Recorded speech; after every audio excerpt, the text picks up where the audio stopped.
تمہیں اس بات کے جواب میں یہ ضرور کہیں گے کہ اگر اللہ چاہتا تو ہم شرک نہ کرتے، اور اگر اللہ چاہتا تو ہمارے ماں باپ بھی شرک نہ کرتے اور ہم کوئی بھی حرام نہ کرتے۔ واہ، کیسا ایکسکیوز دیا کہ اگر اللہ چاہتا تو ہم کوئی برا کام کرتے ہی نہیں، تو پھر انسان کا اختیار کہاں گیا؟ دیکھیے دنیا میں کوئی بھی کام ایسا نہیں ہے جو اللہ تعالیٰ کی مشیت کے بغیر ہوتا ہو، ٹھیک ہے؟ ایک کام ہوتا ہے مشیت، یعنی کہ اچھا یا برا سب اللہ تعالیٰ ہی کے چاہنے سے ہوتا ہے، اور ایک ہوتا ہے رضا، اللہ تعالیٰ کی خوشنودی۔ تو کچھ کام ایسے ہوتے ہیں جس سے اللہ تعالیٰ راضی ہوتے ہیں، لیکن ایسا تو نہیں ہے کہ کوئی بھی کام اللہ کی مرضی کے بغیر ہو۔ ہاں، انسان کو روکا کیوں نہیں جاتا گناہ سے؟ یہاں پہ انہوں نے یہ بات کی تھی نا کہ بڑے سے بڑا کوئی مجرم بھی کام کر رہا ہو تو اللہ تعالیٰ اس کو روکتے نہیں ہیں۔ کیوں؟ کیونکہ ٹیسٹ ہو رہا ہے۔ تو پھر ٹیسٹ کیسا کہ اگر آپ کو، جیسے آپ ایگزامینیشن ہال میں بیٹھے ہو، ٹیچر آپ کے سامنے اس کا آنسر رکھ دے، تو وہ بھی ٹیسٹ کیسا؟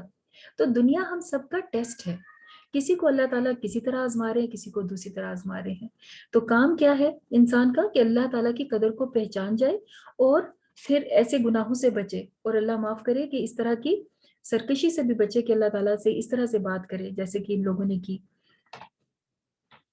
پھر اللہ تعالیٰ فرماتے ہیں کہ ان سے کہو کہ لاؤ اپنے وہ گواہ جو اس بات کی شہادت دیتے ہیں کہ اللہ ہی نے ان چیزوں کو حرام قرار دیا ہے کہ جو یہ خود کہتے تھے۔ پھر اگر وہ شہادت نہیں لا سکیں گے تو تم ان کے ساتھ شہادت نہ دینا، اور ہرگز ان لوگوں کی خواہشات کے پیچھے نہ چلنا جنہوں نے ہماری آیات کو جھٹلا دیا۔ تو یہ ایک کرائٹیریا بھی بتا دیا گیا کہ جو اللہ تعالیٰ کے احکامات کو جھٹلاتا ہے ان کو فالو نہ کرنا۔ اور اے محمد صلی اللہ علیہ وسلم ان سے کہو، آؤ میں تمہیں سناؤں تمہارے رب نے تم پر کیا پابندیاں لگائی ہیں، اللہ تعالیٰ کی طرف سے جو سند کے ساتھ بات کی گئی وہ کیا ہے۔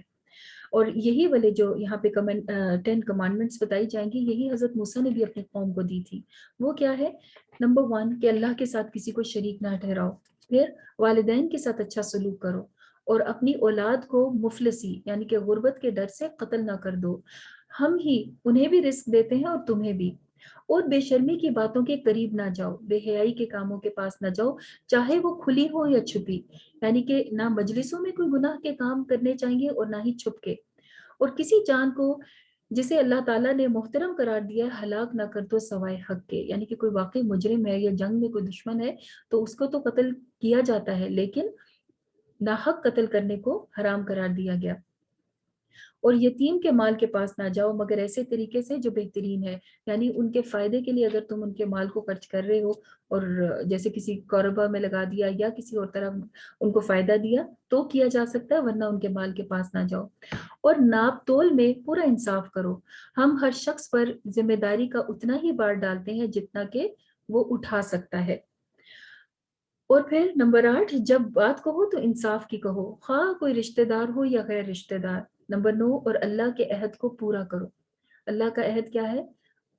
عہد الست، اللہ تعالیٰ کو ایک ماننے والا عہد جو کہ اللہ تعالیٰ نے انسانوں سے کیا۔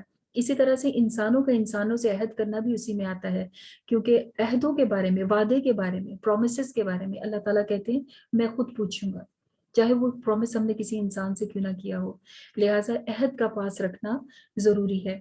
اور پھر نمبر 10 پلیز ان کی ہدایت یہ ہے کہ یہی میرا سیدھا راستہ ہے، لہٰذا تم اسی پر چلو اور دوسرے راستوں پر نہ چلو کہ وہ اس کے راستے سے ہٹا کر تمہیں دور کہیں لے جائیں گے، یعنی پھر اللہ تعالیٰ کا جو دیا ہوا راستہ ہے اسی کو فالو کرتے رہو، یہ بھی سیدھا راستہ ہے۔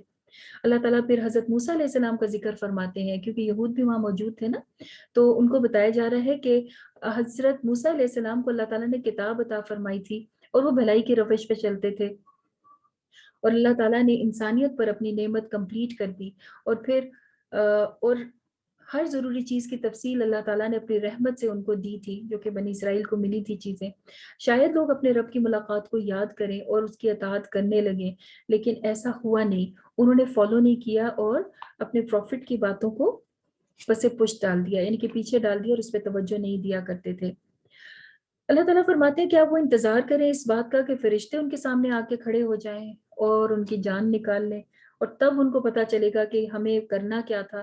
تو اس وقت کا انتظار نہ کریں، اس سے پہلے پہلے انسان اپنا عمل ٹھیک کر لے۔ ان لوگوں نے تو یہ ظلم بھی کیا تھا کہ اپنے دین کو ٹکڑے ٹکڑے کر دیا تھا، اپنی کتاب کو تو تبدیل کیا ہی تھا، اپنے دین کے بھی ٹکڑے کر دیے تھے۔ کچھ لوگ ایک بات کو مان رہے، کچھ دوسری بات کو مان رہے اور آپس میں بٹ گئے تھے، تو اللہ تعالیٰ نے اس چیز کو ناپسند کیا ان کے لیے بھی اور ہمارے لیے بھی۔ پھر آگے اللہ تعالیٰ نبی کریم صلی اللہ علیہ وسلم سے فرماتے ہیں کہ یقیناً آپ سیدھے راستے پر ہیں، اور وہ والا راستہ جو کہ حضرت ابراہیم علیہ السلام کا راستہ تھا، اور حضرت ابراہیم بالکل بھی شرک کرنے والے نہیں تھے۔ تو نبی کریم صلی اللہ علیہ وسلم ایکچولی ابراہیم علیہ السلام کے فالوورز ہیں۔ کفار مکہ کہتے تھے ہم حضرت ابراہیم کے فالوورز ہیں، تو بتایا گیا کہ فالوور کون ہے، جو کہ ان کے طریقے پر چلتا ہے، جو کہ نبی کریم صلی اللہ علیہ وسلم کر رہے تھے۔ پھر فرمایا کہ بے شک تمہارا رب سزا دینے میں بھی بہت سخت ہے، اور بہت معاف کرنے والا ہے، اور بہت رحم کرنے والا ہے۔ لہٰذا اللہ تعالیٰ کی رحمت کو ذہن میں رکھتے ہوئے اور اس کے سزا سے ڈرتے ہوئے اللہ تعالیٰ کی طرف انسان مڑ جائے اور اس کی اطاعت کرنے لگے، اس کی بات ماننے لگے۔ آگے چلتے ہیں سورہ الاعراف۔ بسم اللہ الرحمن الرحیم، الف لام میم صاد، کتاب انزل الیک فلا تکن فی صدرک حرج منہ لتنذر به وذکری للمؤمنین۔ الف لام میم صاد، یہ ایک کتاب ہے جو تمہاری طرف نازل کی گئی ہے، بس محمد صلی اللہ علیہ وسلم تمہارے دل میں اس سے کوئی بھی جھجک نہ ہو، اس کے معاملے میں کوئی جھجک نہ ہو۔ اس کے اتارنے کی غرض یہ ہے کہ تم اس کے ذریعے سے منکرین کو ڈراؤ اور ایمان لانے والوں کے لیے یاد دہانی کرا دو، یعنی کہ ریمائنڈرز دو، جو اللہ تعالیٰ کی بات مانتے ہیں ان کو، اور جو نہیں مانتے ان کو بھی سناؤ، تاکہ ہو سکتا ہے کہ وہ بھی ایمان لانے والے بن جائیں۔ سورہ الاعراف ہے، اور اعراف کا مطلب ہوتا ہے پہچاننا، اور اعراف ایک جگہ کا نام بھی ہے جو کہ قیامت کے دن ہوگی، اور یہ ایک ایسے برج کی طرح کی جگہ ہوگی جہاں پر ان لوگوں کو رکھا جائے گا کہ جن کی نیکیاں بھی زیادہ نہیں تھی کہ وہ جنت میں چلے جائیں، اور نہ گناہ اتنے زیادہ تھے کہ وہ جہنم میں چلے جائیں، تو ان کو بیچ میں کھڑا کر دیا جائے گا۔ ان کا رزلٹ لیٹر آن ہوگا، جنت والے جنت میں چلے جائیں گے، جہنم والے جہنم میں چلے جائیں گے، اور یہ بیچ میں لٹکے رہیں گے، اور سب کو دیکھیں گے کہ یہ جا رہا ہے، یہ پاس ہو گیا، یہ پاس ہو گیا، وہ فیل ہو گیا، یہ پاس ہو گیا، مطلب دونوں طرف دیکھ رہے ہوں گے۔ ایون کے صورت میں ان کے آپس میں ڈائلاگ بھی بتایا گیا کہ وہ کیا باتیں کریں گے۔ تو اس وجہ سے اس صورت کا نام سورہ الاعراف ہے۔ اللہ تعالیٰ کیا فرماتے ہیں، اور یہ بھی مکی صورت ہے، کہ لوگوں جو کچھ تمہارے رب کی طرف سے تمہارے اوپر نازل کیا گیا ہے اس کی پیروی کرو، مان جاؤ، جیسے جیسے کہا جاتا ہے ویسا کرو، اور اپنے رب کو چھوڑ کر دوسرے سرپرستوں کی پیروی نہ کرو۔ مطلب اللہ تعالیٰ کے مقابلے میں کوئی اور اپنا لیڈر نہ بناؤ کہ اس کی بات مانو اور اللہ تعالیٰ کی بات نہیں، مگر تم نصیحت کم ہی سمجھتے ہو۔ کتنی ہی بستیاں تم سے پہلے گزر چکی ہیں جنہیں ہم نے ہلاک کر دیا۔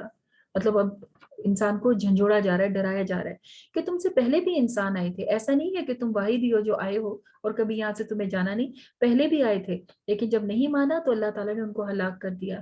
ان پر ہمارا عذاب اچانک رات کے وقت ٹوٹ پڑا، یا دن دہاڑے ایسے وقت پہ آ گیا جبکہ وہ آرام کر رہے تھے، اور جب ہمارا عذاب ان پر آیا تو ان کی زبانوں پر اس کے سوا کوئی بھی آواز نہیں تھی کہ ہم ہی ظالم تھے۔ تو انسان جب کوئی غلطی کرتا ہے نا اور حق کو نہیں مانتا، تو اس کا دل ضرور اس کو، یا جسے ضمیر کہتے ہیں، ضمیر ضرور اسے جھنجھوڑتا ہے کہ تم غلط کر رہے ہو، تمہیں یہ ایسا نہیں کرنا چاہیے۔ کبھی ایسا ہوا کہ آپ اٹھے صبح اور آپ کی فجر کی نماز چھوٹی ہو، تو کیسا گزرتا ہے وہ دن، یا اس وقت صبح اٹھتے ہی کیسا بوجھ محسوس ہوتا ہے دل کے اوپر۔ تو ایسا ممکن نہیں ہے کہ انسان سے غلطی اور اس کو پتہ نہ چلے اور وہ سمجھے کہ سب ٹھیک جا رہا ہے۔ تو اچھا انسان وہ ہوتا ہے جو اپنی غلطی کی اصلاح کر لے، توبہ کر لے، اور پھر آئندہ کے لیے تیار رہے، مطلب اس غلطی کو نہ کرے، آئندہ پھر الارم رکھیں، ایسی تیاری رکھیں کہ دوبارہ نماز نہ قضا ہونے پائے، ٹھیک ہے۔ تو یہ لوگ جب ان کے اوپر عذاب آتا تھا تو پہچان جاتے تھے کہ ہاں ہم ہی ظالم تھے، لہٰذا ہمارے اوپر یہ عذاب بھیجا گیا ہے، اور رسولوں کی باتوں کو نہیں مانا کرتے تھے جو ان کی طرف بھیجے گئے تھے۔ لیکن یہ کہ رسولوں کو تکلیف پہنچانا، ان کو جواب میں مزید سوال کرنا، اعتراض کرنا، اس طرح کے کام کیا کرتے تھے۔ آگے اللہ تعالیٰ فرماتے ہیں کہ ہم نے تمہیں زمین پر اختیار دیا ہے اور کچھ دیر دنیا میں رہنے کا سامان بھی دیا ہے تاکہ تم میرے شکر گزار بنو۔ تو انسان با اختیار مخلوق ہے، جو کرنا چاہتا ہے وہ کر سکتا ہے، اور بھیجا کیوں ہے؟ تاکہ اللہ کے شکر گزار بندے بنو۔ پھر اللہ تعالیٰ حضرت آدم علیہ السلام کا واقعہ بیان کرتے ہیں۔ یہ سیکنڈ ٹائم ہے جو قرآن مجید میں حضرت آدم کا واقعہ آ رہا ہے، ایک آپ نے پہلے بارے میں پڑھا تھا، اور دوسری بار یہاں آیا ہے کہ ہم نے تمہاری تخلیق کی ابتدا کیسے کی تھی، پھر تمہاری صورت بنائی، اور پھر اس کے بعد فرشتوں سے کہا کہ آدم کو سجدہ کرو۔ وہاں پر ابلیس بھی تھا اور اس نے سجدہ کرنے سے انکار کر دیا تھا، اور وہ کہنے لگا کہ میں اس کو سجدہ کروں جسے تو نے مٹی سے بنایا اور مجھے آگ سے بنایا ہے، اور وہ اپنے تکبر میں مبتلا ہو گیا۔ اللہ تعالیٰ نے فرمایا کہ یہ میرا حکم ہے، تو اس نے کہا کہ میں یہ نہیں کر سکتا، نعوذ باللہ، اس نے اللہ تعالیٰ کے حکم سے انکار کر دیا اور کہنے لگا کہ اللہ مجھے قیامت کے دن تک مہلت دیجیے کہ میں آدم کو اور آدم کی اولاد کو بھٹکاؤں گا۔ تو اللہ تعالیٰ نے کیا کہا، تمہیں مہلت ہے، ٹھیک ہے کر کے دیکھ لو، میں تمہیں وقت دیتا ہوں۔ اچھا، تو جسے تمہارا دل چاہتا ہے تم گمراہ کر لو۔ تو کہنے لگا کہ میں تو سیدھے راستے کے بیچ میں بیٹھوں گا۔ اس نے یہ نہیں کہا کہ میں برائی کے اڈے سائڈوں پہ بنا کے بیٹھوں گا، وہ کہتا ہے جو سیدھے راستے پہ چل رہے ہوں گے نا، آپ کی طرف جا رہے ہوں گے، میں ادھر بیٹھوں گا بیچ میں، اور آپ کے راستے پہ لوگوں کو نہیں چلنے دوں گا۔ ان کے آگے سے آؤں گا، ان کے پیچھے سے آؤں گا، دائیں سے آؤں گا، بائیں سے آؤں گا، اور انہیں گھیروں گا، اور آپ بہت کم پائیں گے آدم کی اولاد کو شکر کرنے والا۔ اللہ تعالیٰ نے فرمایا تم نکل جاؤ یہاں سے، تم ذلیل اور ٹھکرائے ہوئے بنائے گئے ہو، اور جو کوئی تمہارے پیروی کریں گے، مطلب تم کر کے دیکھ لو، جو تمہاری بات مانیں گے تو تم سے اور ان سب سے میں جہنم کو بھر دوں گا، اور اے آدم تو اور تیری بیوی جا کے جنت میں رہو۔ یہ تو ڈائلاگ وہاں پہ ہوا حضرت آدم کے جنت میں جانے سے پہلے، شیطان کی ہٹ دھرمی اور اللہ تعالیٰ کے دربار سے یوں نکالا جانا، اور اس کے بعد حضرت آدم علیہ السلام کو اللہ تعالیٰ نے جنت میں بھیج دیا، ان کو اور ان کی بیوی کو۔ لیکن شیطان اپنا وعدہ بھولا نہیں تھا، اس نے کیا کیا، اس نے پہلا وار حضرت آدم اور حوا پر یہ کرنے کی کوشش جو ہے وہ شروع کر دی۔ اللہ تعالیٰ نے کہا تم یہاں پہ رہو، جہاں بھی جانا چاہتے ہو جاؤ، صرف ایک درخت کے پاس نہ جانا۔ اب ایسا نہیں ہے کہ وہ درخت کوئی پوائزنس تھا یا کچھ اس کے اندر خراب چیز تھی، وہ جنت میں کیوں تھا، ایسی بات نہیں ہے۔ ایکچولی انسان کو اللہ تعالیٰ نے بنایا، زندگی یہ دی ہے امتحان کے لیے، تو ٹیسٹ لینے کے لیے ایک درخت اللہ تعالیٰ نے منع کیا، باقی پوری جنت ان کے لیے اوپن تھی، اور ان کو اس کی طرف جانے کا شاید خیال بھی نہ آتا، لیکن شیطان نے جا کے ان کے دل میں وسوسے ڈالنے شروع کر دیے کہ کھا لو، لے لو، پتہ نہیں اس سے تمہیں زندگی ملے گی، تم ہمیشہ زندہ رہو گے، اس لیے تمہیں منع کیا گیا ہے، اور اس طرح سے کوشش کر کے بہلا پھسلا کے آخر ان کو اس درخت تک لے ہی آیا، اور جب انہوں نے وہ پھل کھا لیا تو اس وقت ان کو احساس ہوا، اور جنت کا لباس جب ان سے لے لیا گیا تو وہ جنت کے پتوں سے اپنے جسم لپیٹنے لگے، مطلب نعمتیں جنت کی چھننے لگی۔ جب یہ ہوا تو ان کو سمجھ آ گئی ہم سے غلطی ہوئی ہے، اور یہی خوبی ہے، خوبصورتی ہے انسان کی، کہ انسان غلطی کر کے ڈٹائی نہیں کرتا، جو حضرت آدم جیسا ہوتا ہے۔ حضرت آدم علیہ السلام کو جیسے ہی احساس ہوا، اور حضرت حوا کو، تو انہوں نے فوراً دعا مانگی، ربنا ظلمنا انفسنا، اے اللہ ہم نے اپنی جانوں پر ظلم کیا، وَإِن لَمْ تَغْفِرْ لَنَا وَتَرْحَمْنَا لَنَكُونَنَّ مِنَ الْخَاسِرِينَ، اور اگر تو نے ہمیں معاف نہ کیا اور ہم پہ رحم نہ کیا تو ہم تو نقصان اٹھانے والوں میں سے ہو جائیں گے۔ تو انہوں نے معافی مانگی اور اللہ تعالیٰ نے ان کو معاف بھی کر دیا، اور یہی دو رویے ابھی تک چلتے چلے آ رہے ہیں اور قیامت تک چلیں گے، کہ کچھ لوگوں کا طریقہ شیطان ابلیس جیسا ہوتا ہے اور کچھ کا طریقہ حضرت آدم جیسا ہوتا ہے، کیونکہ انسان سے غلطی تو ہوتی ہی ہے۔ اچھا انسان وہ ہے جو کہ غلطی کے اوپر فوراً معافی مانگ لے، جتنا جلدی وہ معافی مانگے اور پھر بدلے میں اچھا کام کر دے، تاکہ مزید نیکیاں کرنا آسان ہو جائے۔ اللہ تعالیٰ نے پھر فرمایا کہ آدم ہم نے تمہیں زمین پر اتارا اور تمہارے لیے لباس نازل کیا تاکہ تم اس سے اپنے آپ کو ڈھکو اور یہ تمہارے لیے خوبصورتی اور زینت کا ذریعہ بھی ہو۔ تو انسانوں کو اللہ تعالیٰ نے لباس عطا فرمائی، یہ بھی اللہ تعالیٰ کا خاص انعام ہے، ورنہ آپ دیکھتے ہیں جانور اور پرندوں کو اللہ تعالیٰ نے لباس نہیں دیے، تو یہ خوبصورتی اللہ تعالیٰ نے انسان کے حق میں رکھی تھی۔ اور لباس میں کیسا لباس چوز کرنا، لباس التقوی، تقوی کا لباس، ایسا لباس کہ جس کے دیکھ کے پتہ چلے، جسے زیب تن کر کے کہ یہ اللہ کا بندہ جا رہا ہے، ٹھیک ہے، اور وہ لباس جو کہ اللہ کو پسند ہو۔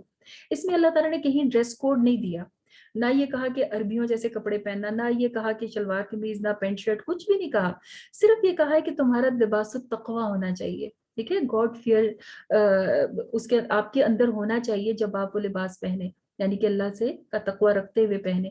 اب اس میں کوئی بھی لباس ہو سکتا ہے، کتنی ساری چوائس چھوڑ دی نا ہمارے لیے، تو ہم پہن سکتے ہیں، لیکن اس چیز کا خیال رکھیں۔ اور پھر بتایا کہ شیطان نے جو اپنی دشمنی کا آغاز کیا وہ کہاں سے کیا، انسان سے جو غلطی کرائی اس کے نتیجے میں لباس چھین لیا گیا تھا، اور آج بھی اس کی یہی کوشش ہوتی ہے کہ وہ انسان سے اس کے لباس چھینتا ہے اور اسے کم سے کم لباس میں آنے کے لیے کہتا ہے۔ نبی کریم صلی اللہ علیہ وسلم نے لعنت فرمائی تھی ایسی عورتوں کے اوپر جو کہ لباس پہن کر بھی بے لباس ہیں۔ وہ کون ہے؟ جو کہ یا تو بہت تنگ لباس پہنتی ہے یا بہت چھوٹا لباس پہنتی ہیں۔ آپ صلی اللہ علیہ وسلم نے فرمایا کہ وہ جنت کی خوشبو بھی نہیں پائیں گی، حالانکہ جنت کی خوشبو بہت دور دور تک آ رہی ہوگی، اور ان کے بارے میں یہ بھی فرمایا کہ وہ ایسی عورتیں کہ جو بھی میں نے نہیں دیکھی، یعنی آپ کے دور میں ایسی خواتین نہیں تھی. تو ہمیں کوشش کے ساتھ لباس ایسا پہننا چاہیے جو کہ ساتر ہو، نہ تنگ ہو اور نہ ہی سی تھرو ہو، اور نہ ہی ایسا ہو کہ جس سے ہمارا جسم صحیح سے ڈھکا نہ ہو. اور اس کا سب سے اچھا طریقہ یہ ہے کہ ہم خود جب زیب تن کریں لباس تو اپنے آپ کو شیشے میں دیکھیں کہ کیا واقعی یہ لباس التقویٰ لگ رہا ہے یا نہیں لگ رہا. ٹھیک ہے، تو تاکہ ہم اللہ تعالیٰ کی نظر میں اچھے ہو جائیں. ٹھیک ہے، تو اللہ تعالیٰ پھر آگے فرماتے ہیں کہ محمد صلی اللہ علیہ وسلم، اللہ تعالیٰ نے آپ کو سیدھا راستہ دکھایا اور انصاف کا حکم دیا اور عبادت کے لیے اس کی طرف رخ کرنے کو کہا. اور مسجدوں میں جب تم آؤ تو اچھے لباس پہن کر آؤ، یعنی کہ اپنی زینت کر کے آیا کرو.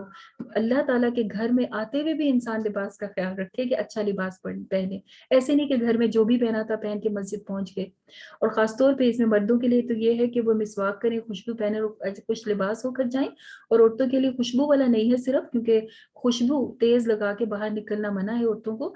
ورنہ یہ ہے کہ جب وہ بھی نکلیں اور مسجد جائیں تو وہ بھی جو ہے وہ اپنا گیٹ اپ اچھا کریں. اور گھر میں اگر پڑھتے ہیں تو بھی ہم یہ دیکھیں ایک بار کہ کیا میرا لباس ایسا ہے کہ میں اللہ تعالیٰ کے سامنے کھڑے ہونے جا رہی ہوں. تو ان چیزوں کا خیال رکھا جائے. اور آپ دیکھیے کہ جب آپ فریش ہو کے اور تیار ہو کے اچھے طریقے سے نماز پڑھتے ہیں تو اس کا اثر نماز کے اوپر بھی آتا ہے. پھر اللہ تعالیٰ فرماتے ہیں کھاؤ اور پیو اور اسراف نہ کرو. یعنی اللہ تعالیٰ نے جو حلال نعمتیں تمہیں عطا فرمائی ہیں ان میں سے کھاؤ، جو تمہارا دل چاہتا ہے کھاؤ، جو دل چاہتا ہے پیو، لیکن اسراف یعنی کہ حد سے نہ بڑھو، ضائع نہیں کرو. ٹھیک ہے، جتنا چاہیے اتنا ہی پلیٹ میں ڈالا جائے، اور اس سے زیادہ اگر ہے تو وہ کسی دوسرے کو دے دیا جائے، بجائے اس کے کہ انسان اس کو ضائع کرے صرف ایک لالچ کی وجہ سے اور حرص کی وجہ سے. تو اسراف چاہے ایک پلیٹ کی حد تک ہو، چاہے بڑے پیمانے پر ہو، جیسے بڑی بڑی فصلیں اگتی ہیں یا بہت زیادہ کسی کے پاس کوئی مال اسباب ہے، اس میں بھی ضائع نہیں کرنا چاہیے. تو انسان اس طرح سے تقسیم کرے کہ ہر کسی کو پہنچ سکے فائدہ، اور کھانا پینا اور اسراف نہ کرنا. پھر فرمایا کہ تمہارے چھپے اور کھلے تمام گناہ اللہ تعالیٰ جانتے ہیں، اور جو بھی تم اللہ تعالیٰ کے ساتھ شریک کرتے ہو کیا اس کے بارے میں تمہارے پاس کوئی سند موجود ہے؟ ہر امت کے لیے ایک وقت ہے، تب تک ہم نے انہیں مہلت دے رکھی ہے، اور جب وہ مہلت ختم ہو جائے گی تو لوگوں کو اپنے پاس بلا لیں گے. جیسے انسانوں کی ایج ہوتی ہے نا، اسی طرح سے سوسائٹیز کی اور نیشنز کی بھی ایج ہوتی ہے. تو اللہ تعالیٰ فرماتے ہیں کہ جب وہ وقت ختم ہوگا تو پھر اللہ تعالیٰ کی طرف وہ واپس چلی جاتی ہیں.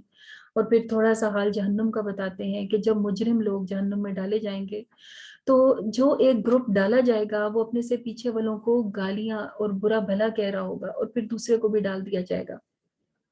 کیوں ایک دوسرے کو برا بھلا کہہ رہے ہوں گے؟ کیونکہ اس وقت وہ کہیں گے کہ انہوں نے ہمیں کہا تھا لہٰذا ہم نے یہ کیا. تو اللہ تعالیٰ کہیں گے اب تم سب کے سب اس میں جاؤ کہ جنہوں نے کہا تھا اور خود بھی برا کیا، پھر دوسروں نے بھی کہا اور خود بھی برا کیا، اور اس طرح سے سب نے اپنا گناہ ملٹیپلائی کیا، تو سب کا پھر انجام ایک ہی جیسا ہے اور سب کو ایک ہی جگہ ڈال دیا جائے گا. اللہم لا تجعلنا منہم، اللہ تعالیٰ ہمیں محفوظ رکھیں ان چیزوں سے. آگے پھر اللہ تعالیٰ کچھ انبیاء کا ذکر بھی فرماتے ہیں.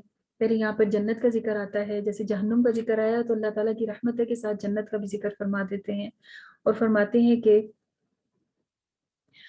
جنت جو ہے وہ ایسی ہوگی کہ جس کے نیچے نہریں بہتی ہوں گی، اور وہاں پہ وہ لوگ ہمیشہ رہیں گے جو کہ نیک کام کرنے والے اور عمل صالح کرنے والے ہیں، اور کسی نفس پر اس کے زیادہ بوجھ نہیں ڈالا گیا تھا، لہٰذا اب وہ اپنے نیکیوں کے بدلے میں جنت میں جائیں گے. اور جو تکبر کرنے والے، اللہ کا انکار کرنے والے، جھوٹ بولنے والے ہیں، وہ اس وقت تک جنت میں نہیں جا سکیں گے جب تک کہ اونٹ سوئی کے ناکے سے نہ گزر جائے. یعنی نیڈل ہوتی ہے نا جو جس کے پیچھے آپ تھریڈ ڈالتے ہیں، اس جگہ سے جب تک اونٹ نہ گزر جائے وہ جنت میں نہیں جائیں گے. تو یہ تو امپاسبل ہے. یعنی کہ ایگزامپل کے ذریعے، ایک محاورہ کے ذریعے بتایا گیا کہ جھوٹ بولنے والے اور تکبر کرنے والوں کا جنت میں جانا ایسا ہی امپاسبل ہے، اور ان کے لیے آسمان کے دروازے بند کر دیے گئے. پھر جنت والوں کا ذکر آتا ہے وقالوا الحمد للہ الذی ہدانا لہذا، کہ جنت میں پہنچنے کے بعد بھی وہ شکر کر رہے ہوں گے کہ اللہ تیرا شکر ہے کہ تو نے ہمیں یہاں کا راستہ دکھایا اور یہاں پہ آنے کے طریقے ہمیں سکھائے. الحمد للہ اللہم اجعلنا منہم. اس کے بعد اللہ تعالیٰ اپنے انبیاء کے واقعات کے ذریعے سے سمجھاتے ہیں کہ انہوں نے کس طرح سے پیغام پہنچایا اور کس طرح سے ان کی امت ان کے ساتھ سلوک کیا کرتی تھی اور جواب میں کیا کہا گیا. تو یہاں سے ایک سلسلہ شروع ہوگا پروفٹس کے واقعات کا، تو انشاءاللہ اس کو ہم کنٹینیو کریں گے کل. اور آج ہم یہاں تک ہی مکمل کرتے ہیں کہ احراف والوں کا ذکر آتا ہے کہ جب قیامت کا دن آئے گا اور جنتی اور جہنمیوں کا جب فیصلہ ہو رہا ہوگا تو کیا ہوگا، اعراف والے بیچ میں کھڑے ہوں گے، وہ جنتیوں کو خوشخبری دیں گے اور کہیں گے کہ تم کتنے اچھے روئے کہ تم آج جنت میں جا رہے ہو، اور جہنمیوں کو دیکھ کر تو ڈریں گے اور اللہ تعالیٰ سے کہیں گے کہ اللہ ہمیں ان لوگوں میں شامل نہ فرمانا۔